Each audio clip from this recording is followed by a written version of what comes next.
नमस्कार, देवभूमि चैनल में आपका स्वागत है। आज हम बात करेंगे आंवला नवमी पूजा की कि आंवला नवमी की पूजा किस प्रकार से करनी चाहिए। इस बार आंवला नवमी के साथ एक बड़ी बाधा ये है कि आंवला नवमी पड़ रही है रविवार अर्थात इतवार के दिन, और संडे को आप सभी जानते हैं कि आंवले को जल तो नहीं चढ़ाया जाता है। जब जल ही नहीं चढ़ता तो पूजा कैसे होगी। सभी भक्तों के सामने एक बड़ा प्रश्न है कि पूजा कैसे की जाए। और आंवला नवमी एक ऐसी तिथि होती है जिसकी पूजा करना बहुत आवश्यक है। कार्तिक मास में बहुत अधिक फलदायी है यह तिथि।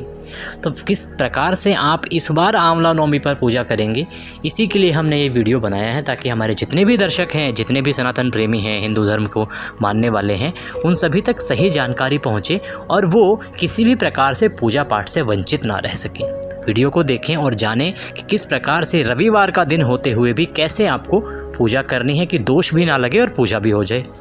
अगर कोई व्यक्ति आंवले का पूजन करता है ना, तो वे साक्षात ब्रह्मा जी, विष्णु जी और शिव जी की पूजा कर लेते हैं, क्योंकि आंवले में तीनों देवों का वास होता है। और अगर पद्म पुराण की बात करें ना, तो पद्म पुराण में तो इतना वर्णन मिलता है कि साक्षात विष्णु भगवान ही आंवले के रूप में है।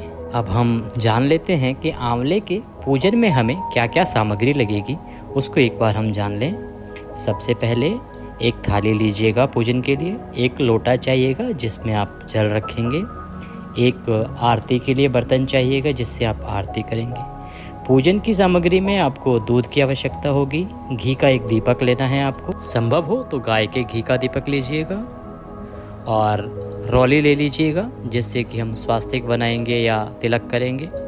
पुष्प लेने हैं, पान के पत्ते के ऊपर आपको मिठाई रखना है जिसको हम नैवेद्य के रूप में अर्पित करते हैं ना पूजा में, और एक दोना आपको साथ में लेना है। धूप रखना है जलाने के लिए, और एक कलावा रखना है जो रक्षा सूत्र के रूप में हम आंवले के वृक्ष को बांधेंगे। तो ये हो गई सामग्री, ये सारी सामग्री हो गई। एक लोटे में आप जल ले लीजिएगा, अगर संभव होना तो आप उसमें गंगा जल मिला लीजिएगा। आइए आरंभ करते हैं। तो आपके पास अगर कोई वृक्ष बड़ा हो ना आंवले का, तो वहाँ जाइएगा और उस पे जाके सबसे पहले एक स्वास्तिक बना लीजिएगा। स्वास्तिक किस प्रकार से बनाया जाता है हमने पहले आपको वीडियोस में बताया है। स्वास्तिक सभी सनातनियों को बनाना भी आता है। स्वास्तिक बनाइएगा, उसमें 4 बिंदी लगा लीजिएगा ये, और उसके नीचे 5 तिलक लगाइएगा। ये 5 तिलक कभी कभी हमने देखा है कलश पे भी करते हैं हम लोग। जो पंच तिलक जो हम करते हैं ना, इसका क्या अभिप्राय है। ये जो हम तिलक करते हैं ये गणेश जी का परिवार है। गणेश जी रिद्धि सिद्धि और शुभ लाभ, इसलिए हम ये 5 तिलक लगाते हैं। दिवाली पूजन जब हमने किया था तो कलश पे हमने 5 तिलक लगाए थे ना। हम हमेशा आपको वीडियो में जब करके दिखाते हैं उसमें भी हम कलश पे 5 तिलक लगाते हैं, क्योंकि ये गणेश जी का परिवार है। स्वयं गणेश जी रिद्धि सिद्धि और शुभ लाभ के रूप में। अब सबसे पहले स्वास्तिक बना के धूप जला लीजिए और घी का दिया जला लीजिए। अब हमने तिलक सबसे पहले कर दिया है। पाद्य अर्घ आचमनी हमने अर्पित नहीं किया है, क्योंकि आंवले पे जल नहीं चढ़ता है, इसीलिए हमने पहले तिलक किया है और आगे हमने पूजा आरंभ की है। पंचोपचार में हमने तिलक से ही आरंभ किया है, क्योंकि जब अगर हम पाद्य अर्घ आचमनी नहीं कराएंगे तो सबसे पहले तिलक ही होगा। इस प्रकार से हमें करना है। और जल कहाँ चढ़ाना है उसको आप देखेंगे कि आगे किस प्रकार से हम जब परिक्रमा करेंगे, एक परिक्रमा केवल जल चढ़ाने के लिए होगी, उसकी विधि आगे हम बताएंगे, उस प्रकार से आपको करनी है। दूसरे उपचार में आपको आंवले को पुष्प अर्पित करना है। जो भी पुष्प आप लेके आए हो ना, तो वो पूरे श्रद्धा भाव से आप अर्पित कीजिएगा। मंत्र आधीनस्य देवता, मंत्र के अधीन रहते हैं देवता, इसीलिए आपको संभव हो तो मंत्र बोलिएगा। मंत्र क्योंकि इसका बहुत आसान है इसलिए हम आपको बता रहे हैं। ओम धात्रे नमः, ओम धात्रे नमः, ओम धात्रे नमः, ओम धात्रे नमः, ओम धात्रे नमः। इस प्रकार से ये बोलते हुए आप पुष्प चढ़ाते जाना, पत्र पुष्प, इस प्रकार से ओम धात्रे नमः, ओम धात्रे नमः। उसके बाद आप धूप दिखाइएगा। धूप दिखाते समय भी ओम धात्रे नमः, ओम धात्रे नमः, ओम धात्रे नमः, ओम धात्रे नमः। उसके बाद हम दीप दिखाएंगे, तो दीप दिखाते हुए भी ओम धात्रे नमः, ओम धात्रे नमः, ओम धात्रे नमः, ओम धात्रे नमः, इस प्रकार से दीपक से आप आरती करेंगे। धूप दिखा दिया, दीप दिखा दिया। अब चारोपचार हो गया। पंचोपचार जो होता है ना, तो पंचोपचार में होता है मिष्ठान भोग जो हम लगाते हैं, तो वो आप एक पान के पत्ते पे रखिएगा।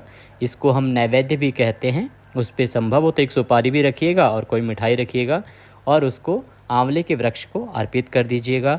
मंत्र वही बोलना है, ओम धात्रे नमः, ओम धात्रे नमः, ओम धात्रे नमः, ओम अपानाय स्वाहा, ओम पानाय स्वाहा, ओम उदानाय स्वाहा, ओम व्यानाय स्वाहा, ओम समानाय स्वाहा।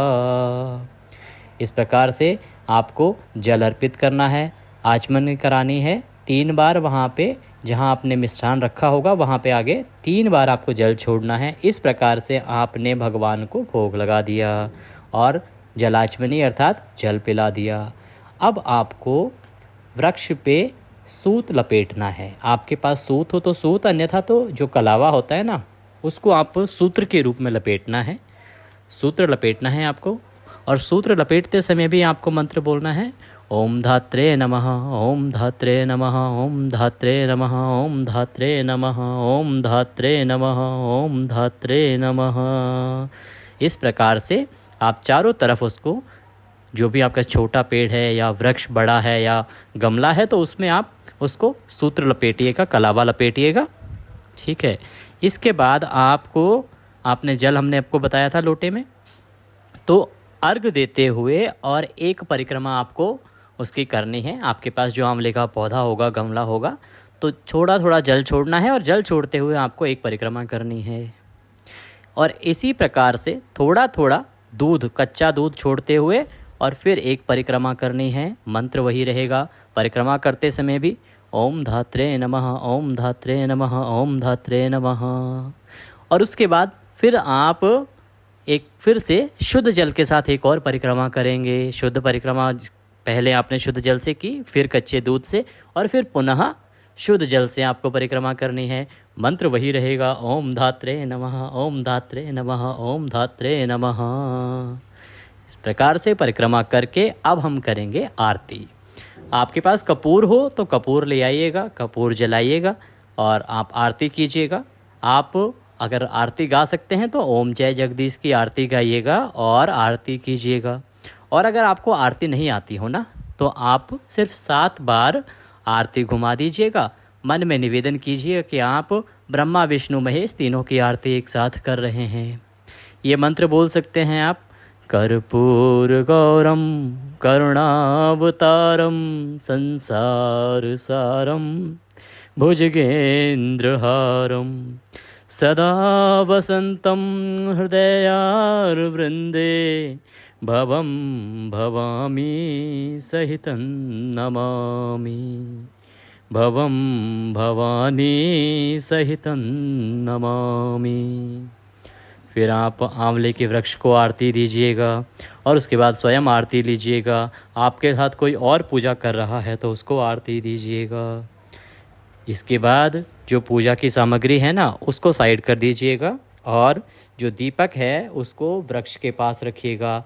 जब भी आप दीपक रखें तो याद रखें कि आप नीचे आसन अवश्य दें। गेहूं या चावल आप रखिए, उसके ऊपर आपको दीपक रखना चाहिए, क्योंकि दीपक का भार पृथ्वी कभी सहन नहीं कर सकती हैं। इसीलिए ये शास्त्र कहते हैं कि दीपक को कभी भी डायरेक्ट पृथ्वी पर नहीं रखना चाहिए। इसके बाद अब आपको परिक्रमा करनी है। परिक्रमा करते समय आपको ध्यान रखना है कि आप तीनों देवों की परिक्रमा कर रहे हैं, ये भाव रखना है। ये भाव रखिएगा कि आप ब्रह्मा विष्णु महेश तीनों देवों की एक साथ परिक्रमा कर रहे हैं, और इस भावना के साथ आपको आंवले की परिक्रमा करनी है। इस भावना के साथ आप आंवले के वृक्ष की परिक्रमा कीजिएगा।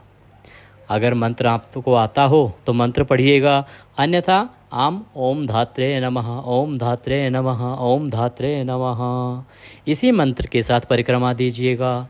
परिक्रमा आप 5 कर सकते हैं, 7 कर सकते हैं, 11 कर सकते हैं या 108 भी कर सकते हैं। मंत्र की बात करें तो आप ये मंत्र पढ़ सकते हैं, यानि कानि च पापानि जन्मांतर्गतानि च तानि सर्वाणि नश्यन्तु प्रदक्षिणे पदे पदे। इस प्रकार से मंत्र बोलना है आपको। इसको बोलते हुए आप प्रदक्षिणा कर सकते हैं। ये प्रदक्षिणा का मंत्र है। प्रदक्षिणा करने के बाद आप जो सामग्री पूजन के लेके आए हैं, जो बची हुई है, उसको आप ले जाइएगा।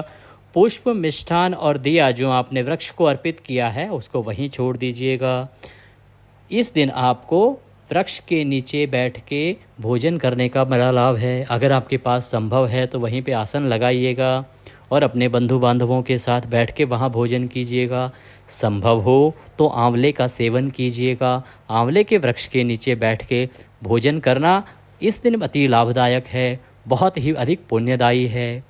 इस दिन आंवले के दीपदान का भी बहुत अधिक पुण्य है। आपको आंवले का दीपदान भी करना चाहिए। आंवले का दीपदान करने के लिए विधि हमने विस्तृत रूप से करके दिखाई है। हमने दीपदान किया था और उस विधि को रिकॉर्ड करके आपको दिखाया है उस प्रकार से कि आंवले का किस प्रकार से दिया बनाएंगे, कैसे आपको दीपदान करना है, कहाँ करना है, उस वीडियो को देखना ना भूलें। उसका लिंक हम इसी वीडियो के डिस्क्रिप्शन में दे देते हैं। और साथ ही अगर आपके पास कोई सवाल हो तो आप पूछ सकते हैं।